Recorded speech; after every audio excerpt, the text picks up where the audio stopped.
Hello everyone, I welcome all of you to this third lecture of rock mechanics and tunneling. So, in our previous class we have started discussing about the discontinuities in rock. So, we will continue with that. So, we are in the mid of faults actually, and when we were discussing about faults, I have introduced three terms like strike, deep and deep directions. So, after that we will again we will recapitulate that part, and after that we will again start discussing about faults, then we will discuss about bedding planes, then folds, and then I will start discussing about the classification of rock based on origin. So, what we have learned in our previous class that so discontinuity planes are characterized by their orientation in space by strike, deep direction and dip. And what we can see in this diagram also, that this is horizontal surface and this is the discontinuity plane. Then what is strike? Accordingly, what we have discussed, strike is the compass direction of the intersection of discontinuity plane and the horizontal surface. So, you see, if it is the north direction, then using compass we can measure this angle. Why this angle? Because you see the OC line, this is the line where this horizontal surface and the discontinuity plane is intersecting. So, orientation of this line can be measured with the help of a compass, and that will give us the strike. Then dip, dip is the angle between the geological surface and the horizontal and is measured in a vertical plane oriented perpendicular to the strike. So, you see the vertical plane OAE, in this vertical plane we have to measure this angle alpha, this will give us the dip, and this dip needs a direction. So, that is called dip direction, and the relationship between strike and dip direction is they are 90 degree apart. So, this is my strike, this is my dip direction, they are 90 degree apart, and in this vertical plane we are measuring dip. So, together strike, dip direction and dip is called as the attitude of the discontinuity. Just to make it even little bit more clear, a small animation you see. Suppose this is the this block, here some discontinuity is present, this is the horizontal surface, and here this discontinuity plane is intersecting with the horizontal. So, accordingly, if I consider attitude is north 50 degree west, north 40 degree east and 35 degree, that means strike, dip direction and dip are given here. So, in this diagram if I want to see what are these numbers actually trying to say, that we will understand very easily. You see, if we consider this is the north direction, then the extension of this line is this will give us the strike. Suppose as it is written that north 50 degree west. So, this angle is 50 degree and it is the west side of your north. So, north 50 degree west, this is my strike. Now, what is dip direction? Yeah. So, dip direction is this one, which is 90 degree apart from this strike. So, then this angle must be 40 degree, right. So, this is my dip direction, north 40 degree east. Now, the dip, dip is the this vertical angle we have to measure. So, this angle is 35 degree. So, finally, we can say the dip is 35 degree. So, this if we get, if the attitude is provided, we should be able to visualize this picture, right. So, okay, I think this, as I have told you, this is very important. So, you should remember this, because in future also you will refer these terms very frequently. Okay. Next, let us again continue our discussion about the faults. So, faults are again classified as different categories like deep slip fault, strike slip fault and oblique fault. So, again these each and individual categories have subcategories, right. So, that we will understand. First, let us discuss about the deep slip fault.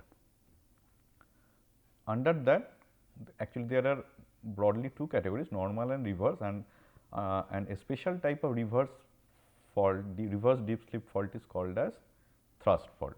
So, let us see all those things. So, it is the normal fault. What we can see? You see, the force is tensile in nature, right, and because of that what is happening, this block is coming down. Okay. Now, there is some name of this block and this block. This block is called as the footwall block and this whole block is called as the your hanging wall block. So, let us try to understand why it is like that. So, so that you should not forget. So, suppose this is a block and its counterpart is suppose this one. Now, you see a person if want to stand over here, so means in this discontinuity line over this plane. So, you see a person can only stand over here.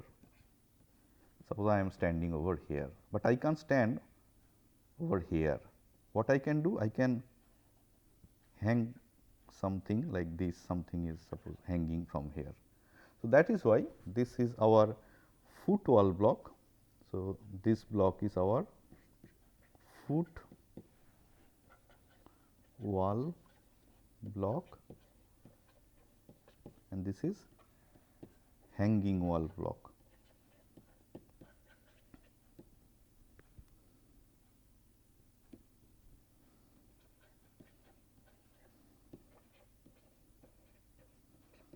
Okay. So, very clear, you can stand over this surface, though this inclined surface. So, it is foot wall block. From here you can this is you see the hanging. So, it is hanging wall block. So, likewise, so accordingly what we can say, this one is my foot wall block, this is my hanging wall block, because here you can stand, but from here you can something can be hung. So, something is hanging you see from here. So, okay. So, now I think that is fine. So, this is foot wall block and this is my hanging wall block. Now, again let us get back to our discussion. Okay. So, what we can see, if the tensile force acts, then what is happening, this hanging wall is coming down. So, this is called, this type of deep slip fault is called as the normal fault. And you see this is the, what is this discontinuity plane, this one, and here only you measure the deep angle, remember. So, deep slip fault under tension, it forms normal fault, normal deep slip fault. Next one is reverse fault. So, reverse fault, what is happening, you see the force, nature of this force is compressive in nature, and here this one is my foot wall block. You see the inclination, this is my foot wall block and this is my hanging wall block. So, maybe I can again draw this. So, this is in the purposefully in this way it is shown. So, this is my hanging wall, as you can understand, something is suppose hanging, and this one is my here foot wall block. So, a person can stand over here. So, now what we can see over here, that under compressive loading what will happen, this block will go up. So, this is called the reverse deep slip fault. Now,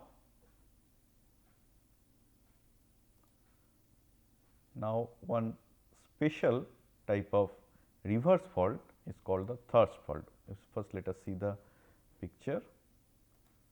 Yeah, you see the nature is compressive, nature of the force is compressive, and this is the my foot wall block, this is my hanging wall block. So, what is happening, hanging wall is going up, very much similar to this, only difference is when this angle, the dip actually becomes less than 45 degree, then this reverse dip slip fault is called as thrust fault. Okay. So, that is it about this. Now, we will discuss about the strike slip fault, and first one is right lateral. So, here as we have seen previous case, forces were either tensile in nature or compressive in nature. Here neither tensile nor compressive, here the nature of force is, here we can see the shear force is acting, right. Here shear force is acting and the lateral movement is happening along this line. Now, this line where actually the this is nothing but the intersection line between the horizontal surface and the discontinuity plane. So, orientation of this line gives us the strike, right. So, from that you can think that the name has come strike slip fault. So, lateral movement is happening over here, and now why it is called right lateral or how to identify that? The idea is if you stand over this, this is your you can consider this inclined plane, over here you can stand. So, this is your suppose footwall block. So, if you stand over here and see the movement of the another block, that is in your right hand side direction. So, it is called as the, that is why it is the right lateral strike slip fault.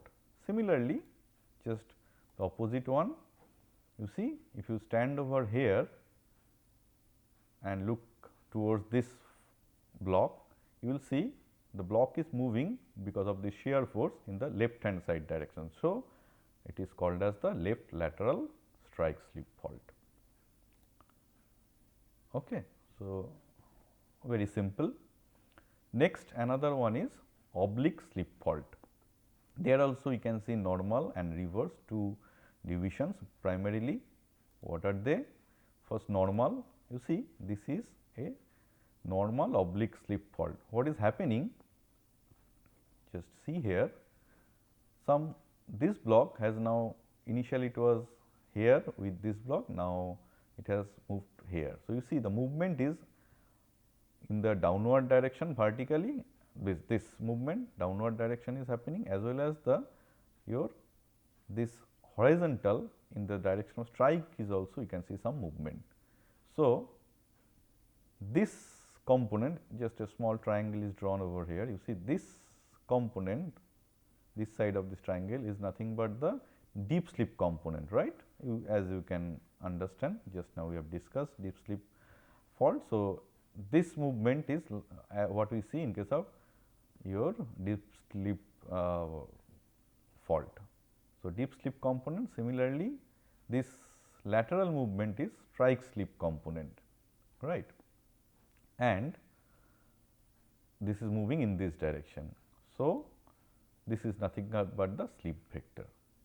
So, it is normal fault because your this hanging block is actually coming down, and this is also laterally moving in your left hand side direction if you stand over here.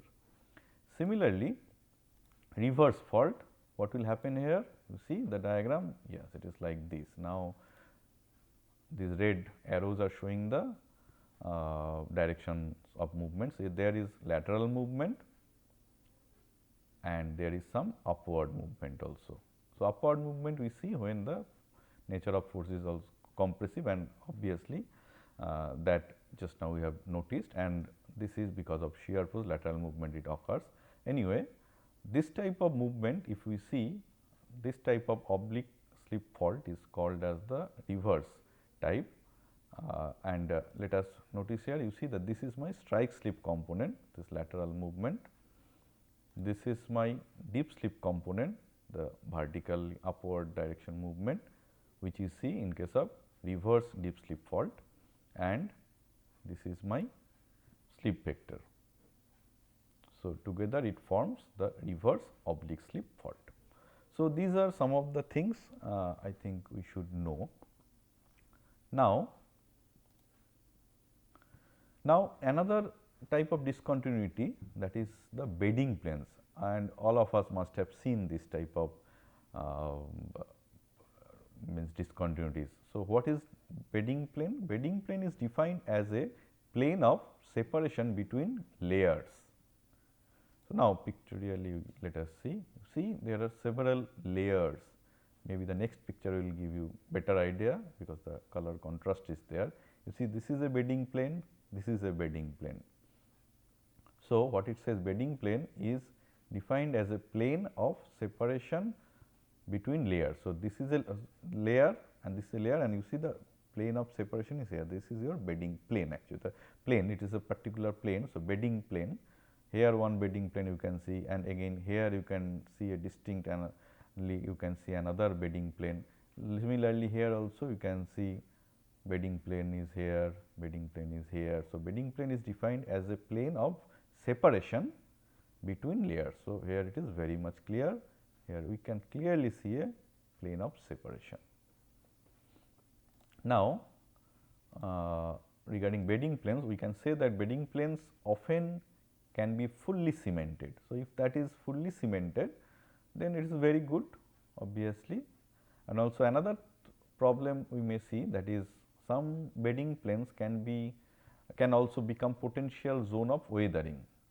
Why I am telling this? If you go back to this figure, you see it may happen that maybe between two layers there is a soil layer which is not so strong. So, as a result of that, maybe that is very much susceptible to weathering. So, what may happen between two layers, some because of erosion, this portions may get eroded, and ultimately that will affect my this bedding plane also, these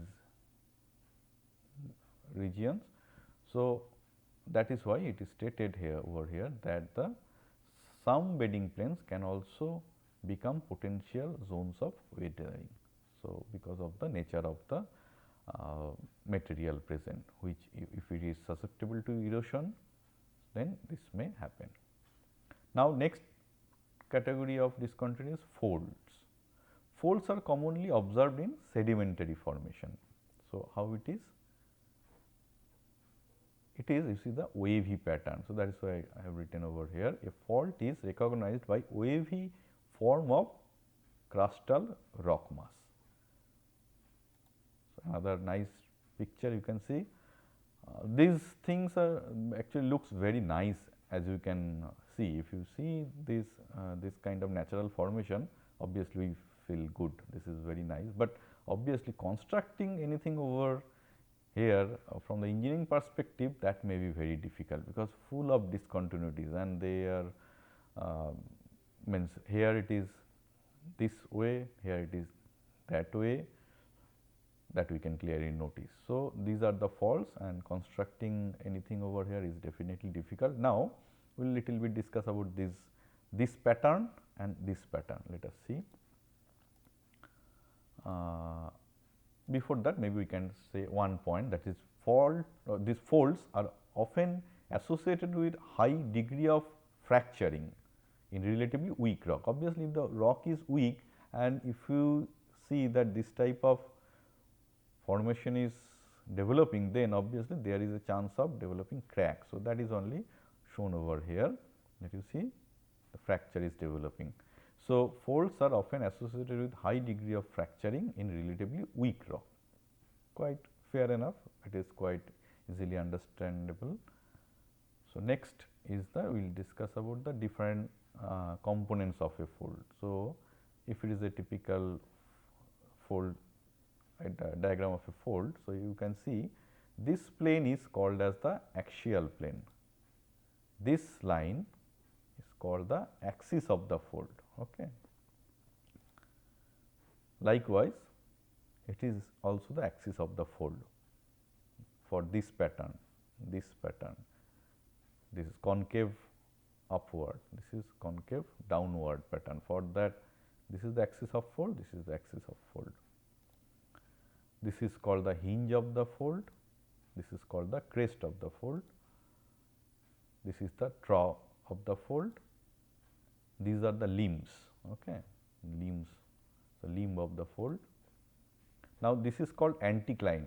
You see, when we see the pattern is like this, where we can see the concave downward, This type of folds are called anticline, and the opposite one, when these patterns are like concave upward, then it is called as syncline. And another is monocline, you see the parallel, they are placed almost parallel. Now, few more things, like from this diagram you can see that if this is at some inclination, if we see over there, then this angle is called as the angle of plunge. Okay. Otherwise, these two are same, this horizontal line and this is the axis of the plane, but new thing is angle of plunge. So, this is another thing we are seeing over here.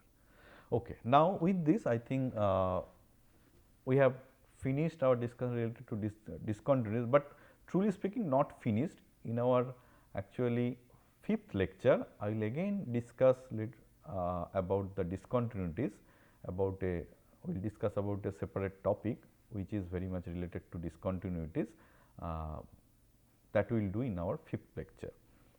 So, today we are in our third lecture. So, in third lecture now we will spend some time on the classification of rock based on origin. So, that is actually you know, to some extent it is known to you. So, rock can be classified in three categories based on its origin. What are they? Igneous rock, sedimentary rock and metamorphic rock. So, igneous rock, this big mountain, old, very old mountain, then maybe the sedimentary rock, like this kind of rock where the deposition, you can see some of the deposition over there, it has become, because of cementation, it has become rock, and this is sedimentary rock, typical diagram. And similarly metamorphic rock, you see metamorphic rock, this is a typical diagram of metamorphic rock. Now, we will discuss these things in detail, we try to explore it. So, first is based on origin, again the same thing, but what we will see here over here, that igneous rock can be again divided into two categories, intrusive and extrusive. Similarly, sedimentary rock can also be divided into three categories, clastic type, chemical type and organic or biological type sedimentary rock. Similarly, metamorphic rock can have two categories, foliated and non-foliated. Okay. So, I think with this let us stop here. We will continue our discussion in our next lecture, that is in our lecture 4, with this detailed discussion about this classification of rock based on origin. Thank you.